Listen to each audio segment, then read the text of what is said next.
नमस्कार। अदम्य एकेडमी के ऑनलाइन प्लेटफॉर्म पर आप सभी का हार्दिक स्वागत, अभिनंदन। बार बार पेपर लीक की जो घटनाएं अपन देखते और सुनते आ रहे हैं, तो सरकार ने कहीं न कहीं उस पेपर लीक माफिया पर शिकंजा कसने हेतु तैयारी कर ली गई है। और अब अपने सामने जो पेपर करवाए जाएंगे, जो भी संभावित पेपर होंगे आगे, वो एक नए पैटर्न से, नए तरीके से पेपर होंगे, ऐसा सरकार ने माना है, सरकार ने विचार किया है। तो अब जो पेपर होंगे, वो पेपर तो आएगा ऑनलाइन, लेकिन अपने आंसर जो लेना होगा वो ओएमआर शीट पर लेना होगा। और ओएमआर शीट जब अपने को पूरी फिल करने के बाद विक्षक को सौंपनी होगी, और फिर अपन अपने स्थान को छोड़कर, परीक्षा भवन को छोड़ के बाहर आ सकते हैं। ये सारी की सारी जो प्रक्रिया है, सरकार ने शक्ति दिखाने की मोड से कर दी गई है। तो उन्होंने कह दिया है कि अब हम हाइब्रिड मोड पर काम करेंगे, कि अब हाइब्रिड मोड से परीक्षा है वो चयन बोर्ड करवाएगा, और उसमें एक कंप्यूटर बेस्ड एग्जाम होता, कंप्यूटर बेस्ड पर एग्जाम होगा। जो भी पेपर रहेगा वो पेपर अपने स्क्रीन पे होगा, कंप्यूटर पे होगा, पेपर अपन पढ़ेंगे, और जो ओएमआर शीट दी जाएगी उस ओएमआर शीट पर अपने को है वो आंसर लिखना होगा।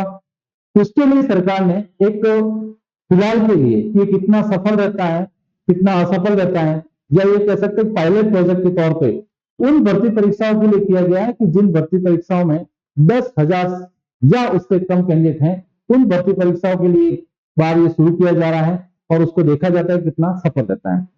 इसमें अभ्यर्थी को और सरकार दोनों को फायदा हो सकता है, क्योंकि पेपर की प्रिंटिंग की कॉस्ट, फिर उसको परिवहन सेंटर तक पहुंचाना, स्ट्रॉन्ग रूम में रखना, उस पेपर पर लिफाफे को खोलना, ये सारी की सारी जो एक माता पच्ची है, जो सारा काम है बर्डन वाला, और यहीं से कहीं के पेपर लीक होने के चांसेस जो रहते थे वो कहीं न कहीं खत्म हो जाएंगे, ऐसा सरकार का मानना है। ऐसा सिस्टम हो सकता है।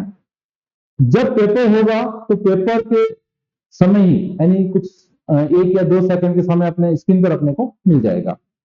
अब बहुत से अभ्यर्थी इससे वाकिफ नहीं है, तो इसके लिए भी सरकार ने कहा है कि हम इसके लिए काम करा जा रहा है कि आपको ट्रायल टेस्ट दिया जाएगा, यानी सिस्टम को समझने के मॉक टेस्ट दिया जाएगा, और मॉक टेस्ट उसी समय उसी दिन पर होगा। उस दिन अभ्यर्थी को ठीक 2 घंटे पहले अपने को जाना होगा और अपनी पूरी वेरिफिकेशन करवानी है। वेरिफिकेशन में अपने का आजकल जो आधार में नाम होगा, उसी नाम के आधार पर अपने को फॉर्म फिल करना रहता है, वही सारा डेटा वहां मैच होता है। फिंगरप्रिंट से अपना वेरिफिकेशन होगा, फिर आपको कंप्यूटर अलॉटमेंट किया जाएगा, या हो सकता है कि उनकी लैब होगी तो लैब अलॉटमेंट रहेगा। और परीक्षा होने से पहले अपने को यूजर आईडी और पासवर्ड दिया जाएगा, और उस यूजर आईडी और पासवर्ड के बिहाफ पे आप एक मॉक टेस्ट दे सकते हो, जो कि आधे घंटे का होगा। फिर परीक्षा होने शुरू होएगा तो मॉक टेस्ट बंद हो जाएगा, और फिर आपको यूजर आईडी पासवर्ड एक जो रियल में है वो प्रोवाइड करवाई दिया जाएगा, और फिर आपको उसको कंटिन्यू कर सकते हैं। ऐसा हो सकता है कि एक ही समय एक ही क्वेश्चन रहेगा, और एक क्वेश्चन को सॉल्व करते जाइए, आगे क्वेश्चन की श्रृंखला है वो चलती रहेगी।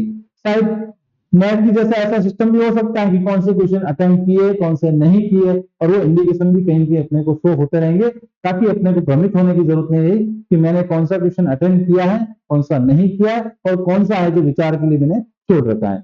समय जो रहेगा वही रहेगा, समय में कोई चेंजेस नहीं किया है, यानी पेपर की जो ड्यूरेशन है, समय है, वो 2 घंटा, 2.5 घंटा, 3 घंटा जो भी रहता है, इस तरह सिस्टम के अनुसार वही रहेगा।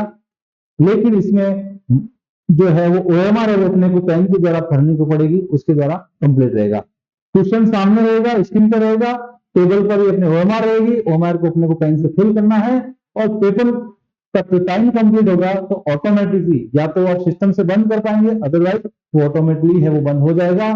ओएमआर शीट शिक्षक को सौंपनी है, और उसकी कार्बन कॉपी अगर अवेलेबल होगी तो वो लेके अपने घर की ओर प्रस्थान कर सकते हैं। ये सारा का सिस्टम जो है वो अभी सरकार के द्वारा किया जा रहा है। और ये जो सारा सिस्टम है वो अभी लेटेस्ट की बात करें तो अभी एक एग्जाम होने वाला है 30 अगस्त को, छात्रावास अधीक्षक का।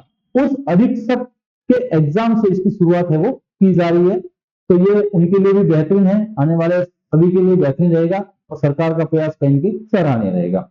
मैं सभी विद्यार्थियों से एक बात शेयर करना चाहता हूं कि ये जो इस तरह का सिस्टम है, तो इसमें बहुत से ऐसे विद्यार्थी होंगे जो कंप्यूटर के बारे में जानकारी सामान्य रखते हैं, या ये कह सकते हैं उनकी दक्षता नहीं है, तो वो अपनी दक्षता सुधारे, कंप्यूटर की प्रैक्टिस करे और इनसे आदी हो जाए, क्योंकि आने वाला जो समय है वो इसी पर रहेगा। तो इसमें पेपर लीक होने जैसी घटना है उनसे बचा जा सकता है। ये अपने लिए बहुत ही उपयोगी हो सकता है, बेरोजगार लोगों के लिए भी उपयोगी हो सकता है और सरकार के लिए भी एक अच्छा हो सकता है। इन सब में अपनी सबकी जवाबदारी बनती है कि सरकार को भी सहयोग करे, सिस्टम को भी सहयोग करे और अपन भी इस सिस्टम के हिस्सेदार बने, तो ये सभी के लिए अच्छा है। इन और भी जो डिटेल में जानकारी है वो समय के साथ आपको अपडेट करवा दी जाएगी और आपको इंफॉर्मेशन है वो मिल जाएगी। धन्यवाद।